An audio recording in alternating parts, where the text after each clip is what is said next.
ጀስ ዩቲዩብ ለመጀመር የሚያስፈልጉ 5 ዋና ዋና ነገሮች። አንደኛ ኮንቴንት አይዲያ ወይም የኮንቴንት ሐሳብ። ኮንቴንት አይዲያችን ወይም ሐሳባችን ምን ላይ መሰረት ሊያደርግ ይችላል? ለምሳሌ ሃውቱ ቪዲዮዎች መስራት ትችላል።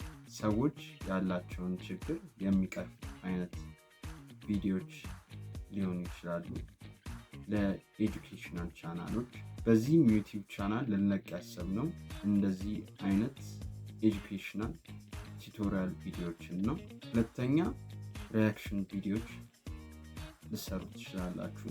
ቫይራል የሚወጡ ቪዲዮዎች ላይ የራሳችሁን ሪያክሽን ማድረግ ትችላላችሁ። ቃለ መጠይቅ አይነት ቪዲዮ ልሰሩ ትችላላችሁ። በጣም ብዙ አይነት አሉ። ያስፈልጋችሁ ካሜራ ነው። የስልካችንን ካሜራ መጠቀም እንችላለን። ብዙ ዩቲዩበሮች ሲጀምሩ የተጠቀሙት የስልካቸውን ካሜራ ነው። ስለዛ ፍሪሊ ስልካችንን መጠቀም እንችላለን። ከዛ ገንዘብ ስናገኝ አፕግሬድ ልናደርገው እንችላለን። ሶስተኛ የሚያስፈልገን ላይት ነው። ላይት በጣም አስፈላጊ ነገር ነው። የስልካችን ካሜራ አሁን ላይ ጥሩ ባይሆንም ራሱ ፉል ፖቴንሻሉን እንድንጠቀም ያደርገናል። አሁን ላይት እኔ የለኝም። በቀላሉ የመስኮቴን ላይት ነው እየተጠቀምኩኝ ያለሁት። አራተኛ ማይክ ነው። 2 አይነት ማይኮች አሉ። አንደኛው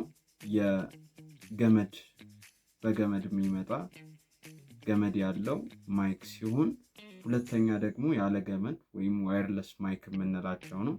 ይህ ለዩቲዩብ የቪዲዮ ጥራታችን በጣም አሪፍ ባይሆን እንኳን የኦዲዮ ኳሊቲ በጣም ደስ የሚል ዩቲዩብ ላይ ሲመጡ አስፈላጊ የሆነ ኳሊቲ ነው። ስለዛ ከላይትም ከምንም ነገር አስቀድመን ማይካችንን አፕግሬድ ብናደርግ በጣም አሪፍ ይሆናል ማለት ነው ለዩቲዩብ ቻናል። 5ኛ ኤዲቲንግ አፖች ናቸው።